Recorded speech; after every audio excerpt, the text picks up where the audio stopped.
మొన్ననే తెలుగుదేశం పార్టీ కార్యకర్తని కొట్టినటువంటి సంఘటనకి సంబంధించి ఒక విచిత్రమైన పరిణామం నందిగం సురేష్ మీద. తన ఇంటి దగ్గరికే తెలుగుదేశం పార్టీ కార్యకర్త వెళ్ళాడు. అక్కడ నందిగం సురేష్ చెప్పేది ఏంటి, అతను మా ఇంటి మీదకి దాడికొస్తే దాన్ని తీసుకొచ్చి ఆపితే ఆపినందుకు నన్నే కొట్టారు అన్నట్టు.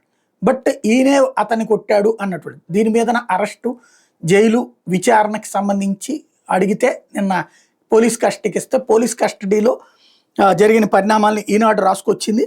రాజధాని గ్రామం ఉద్దండరాయనపాలెం తెలుగుదేశం పార్టీ కార్యకర్త ఇసుకపల్లి కృష్ణ రాజుని నేను కొట్టలేదు, క్షమాపణ చెప్పడానికి మా ఇంటికి వచ్చాడు, వాళ్ళ బంధువుని పిలిచి తీసుకెళ్ళమని చెప్పి అందరితో గొడవలు పెట్టుకుంటామని వాళ్ళే అతన్ని కొట్టుకుంటూ తీసుకెళ్లారు మాజీ ఎంపీ నందిగం సురేష్ పోలీసు విచారణలో చెప్పుకొచ్చారు. మరి అలాంటప్పుడు కృష్ణ ఎందుకు కిడ్నాప్ చేసి తీసుకెళ్లారు, ఇంటికి తీసుకెళ్ళాక మీ భార్య మీ కుటుంబ సభ్యులు అతని మీద దాడి చేశారు కదా అంటూ పోలీసులు వీడియో ఫుటేజ్ సురేష్ ముందు ఉంచడంతో సమాధానం లేదు.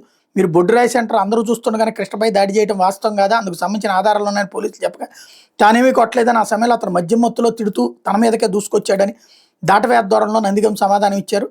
ఉద్దండరాయనపాలెంలో తెలుగుదేశం పార్టీ కార్యకర్త ఇసుకపల్లి కృష్ణ మీద దాడి కేసులో నందిగం సురేష్ గుంటూరు జైల్లో రిమాండ్ ఖైదీగా ఉంటే నెల 17న ఘటన జరిగితే 18న పోలీసులు అదుపులో తీసుకుని 19ని కోర్టులో హాజరుపరిచి న్యాయస్థానం 14 రోజులు రిమాండ్ విధిస్తే తుళ్లూరు పోలీసులు 3 రోజులు పోలీస్ కస్టడీ కోరితే మంగళగిరి కోర్టు అనుమతి ఇవ్వడం, బుధవారం ఉదయం జిల్లా జైలు నుంచి గుంటూరు జీజీహెచ్కి తీసుకెళ్లి వైద్య పరీక్షలు చేయించిన అనంతరం తుళ్లూరు పోలీసులో మధ్యాహ్నం 2:30 గంటల నుంచి సాయంత్రం 6:30 గంటల వరకు సిఐ శ్రీనివాసరావు విచారణ చేయడం, ఇసుకపల్లి కృష్ణపై దాడిలో ఎవరెవరు పాల్గొన్నారో, అతన్ని ఎందుకు కొట్టారు, గ్రామంలోని బొడ్డురాయి సెంటర్ నుంచి కృష్ణని మీ ఇంటికి తీసుకొచ్చింది ఎవరు, అందుకు ఉపయోగించి ద్విచక్ర వాహనాలు ఎవరివి, దాడికి పాల్పడిన వాళ్ళు ఇప్పుడు ఎక్కడున్నారు, ఇంట్లో ఎవరెవరు దాడి చేశారని దర్యాప్తు అధికారి ప్రశ్నలు పదే సంధించగా సురేష్ పొంతరలేని సమాధానాలు చెప్పినట్టు తెలిసింది.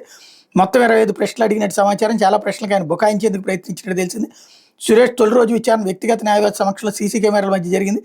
ఆ తర్వాత తుళ్లూరు పోలీస్ స్టేషన్ లాకప్లో ఉంచారు. మిగిలిన 2 రోజులు మరింత లోతుగా విచారించి దర్యాప్తు అధికారి నిర్ణయిస్తారు.